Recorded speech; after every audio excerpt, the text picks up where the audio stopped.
प्रदेश की अनाज मंडियों में गेहूं की सरकारी खरीद शुरू हो गई है और सभी मंडियों में किसान भी अपनी अपनी फसलों को लेकर पहुंच रहे हैं। मंडियों में किसानों को किसी प्रकार की परेशानी ना हो, इसके लिए पर्याप्त बंदोबस्त कर दिए गए हैं। वहीं गेहूं की फसल के दाम अच्छे मिलने से किसान भी खुश नजर आ रहे हैं। बता दें कि प्रदेश के 7 अनाज मंडी सहित 44 खरीद केंद्रों पर फसल की खरीद होगी, जबकि अनाज मंडियों के लिए नोडल अधिकारी भी नियुक्त किए गए हैं ताकि किसानों को कोई दिक्कत ना हो। मेरी तस्वीरें आपके सामने है। सोहना, रादौर, भिवानी और नारनौल, घरौंडा की तस्वीर आपको दिखा रहे हैं। अनाज मंडी में किस तरह से अनाज लेकर जो किसान है वो पहुंच रहे हैं और प्रदेश भर में आज खरीद जो है वो शुरू हो चुकी है। व्यवस्थाएं दुरुस्त की गई हैं, चूंकि आज देखा गया है कि व्यवस्था को लेकर प्रशासन की ओर से भी बयान सामने आया और ये बताया गया कि किस तरह से खरीद जो है वो अनाज मंडी में शुरू हो गया है। तमाम तरीके की व्यवस्थाएं की गई हैं और इसके साथ साथ आपको बताते चले कि जो किसान फसल लेकर अनाज मंडी में पहुंच रहे हैं, उन फसलों को रख रखाव की भी पूरी व्यवस्था मंडियों में की गई है।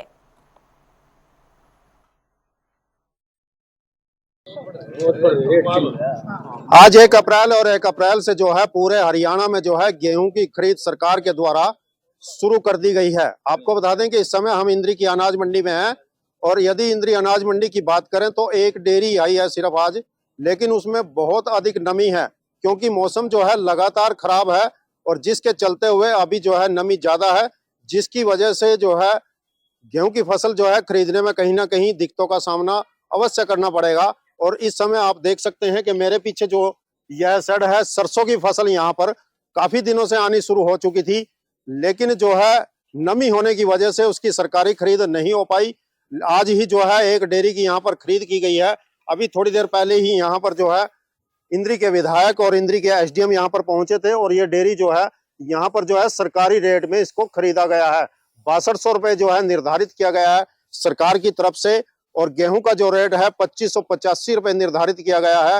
हालांकि विधायक जी ने भी अपील की है कि किसानों से कि वो अपनी जो फसल है उसको सुखा करके मंडी में ले ताकि लोगों को किसी प्रकार की समस्या का सामना ना करना पड़े। यदि इंद्री अनाज मंडी की बात करें तो हम यहाँ पर कई शेड बनाए गए हैं।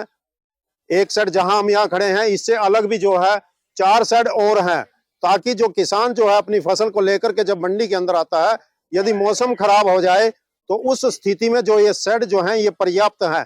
इस शेड के नीचे जो है वो अपनी फसल को डाल सकता है ताकि उसकी फसल खराब ना हो। इस प्रकार की व्यवस्था जो है इंद्री अनाज मंडी की तरफ से की गई है और हमारे साथ यहीं पर जो है मंडी के जो चेयरमैन हैं महेंद्र जी वो भी हैं, तमाम जो यहाँ पर आड़ती हैं वह भी उनसे बातचीत करेंगे कि किस प्रकार की व्यवस्था जो की गई है, क्योंकि आज से जो है गेहूं की खरीद भी शुरू हो गई है और सरसों की खरीद भी हो गई है। तो क्या कहना चाहेंगे जी? हरियाणा प्रदेश पूरे देश के अंदर एक ऐसा प्रदेश है कि जो 24 फसलों पर एमएसपी देने का काम किया। इसलिए मैं अपने लोकप्रिय मुख्यमंत्री जी का बड़ा धन्यवाद करता हूं, अपने मंडी एसोसिएशन की तरफ से और किसानों की तरफ से, क्योंकि मुख्यमंत्री जी एक हमारे ऐसे ही जन कल्याण के कार्य कर रहे हैं कि जो पूरे देश के अंदर हरियाणा प्रदेश 24 फसलों पर एमएसपी देने का काम कर रहा है। जैसे बात सरसों की आती है कि सरसों जो पिछले रेट था 5800 रुपये रेट था, अब 400 रुपये बढ़ा करके 6200 रुपये सरसों का देने का भाव का काम किया है। गेहूं की बात करें 2425 रुपये पिछले साल का रेट था और अब की बार 160 रुपये बढ़ा करके 2585 रुपये गेहूं का रेट देने का काम किया है। और मंडी के अंदर हमारे 5 साइड हैं, यहाँ पर किसान जो भी आता है उनका अगर बरसात का मौसम है उन साइड के नीचे माल डलवा दिया जाता है। किसान को किसी भी प्रकार की कोई दिक्कत नहीं आने देती है, क्योंकि किसान कौन है? किसान एक अन्न को पैदा करता है, अन्नदाता है। अगर किसान के साथ अनदेखी की जाएगी तो हम एक भगवान के साथ अनदेखी कर रहे हैं।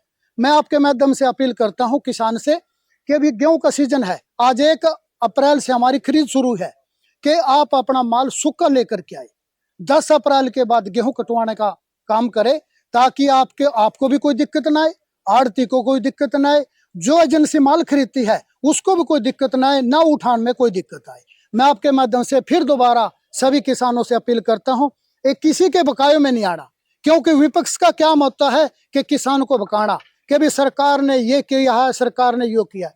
जैसे पोर्टल पर मेरे नाम पोर्टल है, मेरी फसल मेरा ब्यौरा, उसमें सरकार ने हिदायत दी कि आप अपने 2 नाम और दे सकते हैं, अपने 3 नाम आड़ती का दे सकते हैं, अपने ट्रैक्टर के ड्राइवर का दे सकते हैं, अपने बेटे का दे सकते हैं या अपने पड़ोसी का नाम दे सकते हैं, जो जाकर के अंगूठा लगा करके उसको वेरीफाई कर सकता है।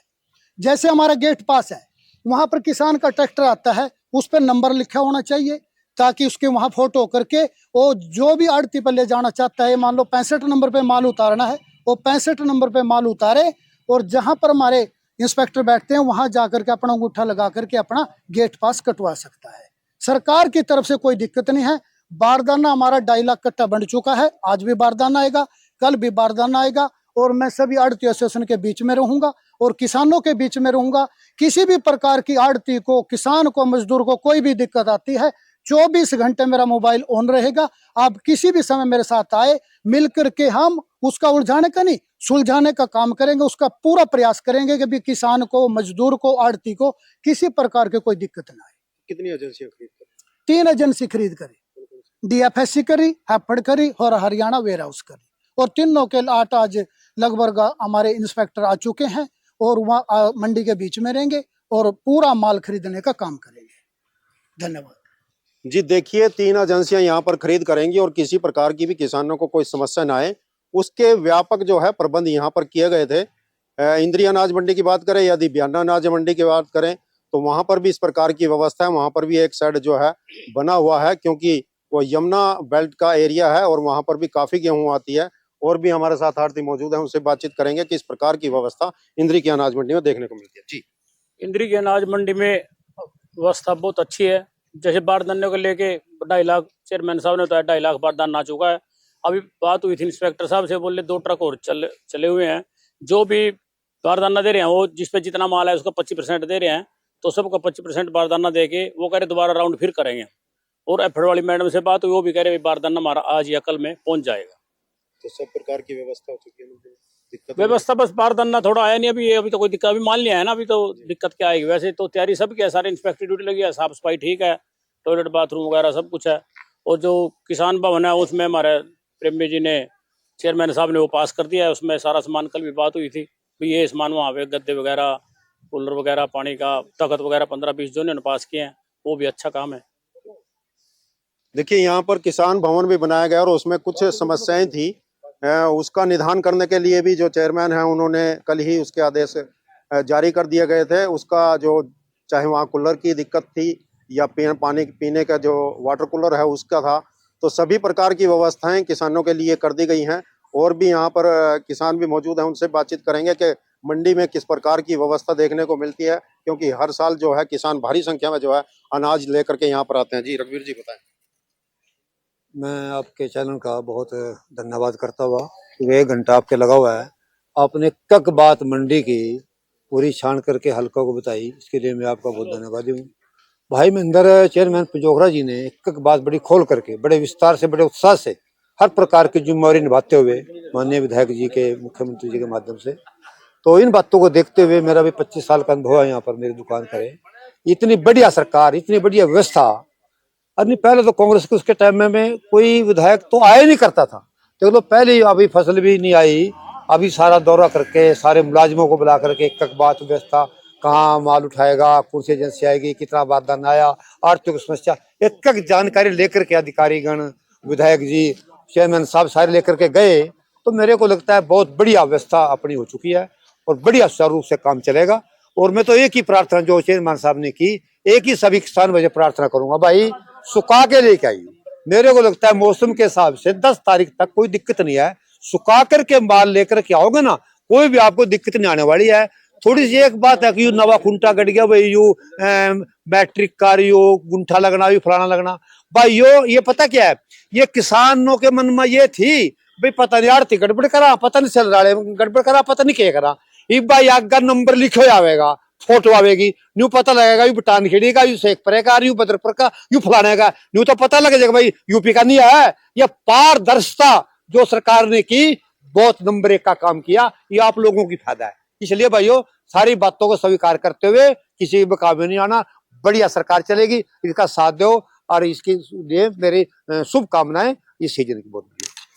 जी बिल्कुल, सभी प्रकार की सुविधाएं हैं और जो अब की बार एक अलग प्रक्रिया है कि वो है अपने पड़ोसी का, अपने भाई का या अपने भतीजे का, किसी का भी जो है वो आधार कार्ड लेकर के आ सकता है। और जो पोर्टल पर जो उसने रजिस्टर्ड कराया होगा उसी ट्रैक्टर पर जो लेकर के आएगा तो उस पर भी नंबर अंकित होना अति आवश्यक है, नहीं तो उसकी एंट्री यहाँ पर नहीं होगी। इंद्री से जनता टीवी के लिए विजय काम्बोज।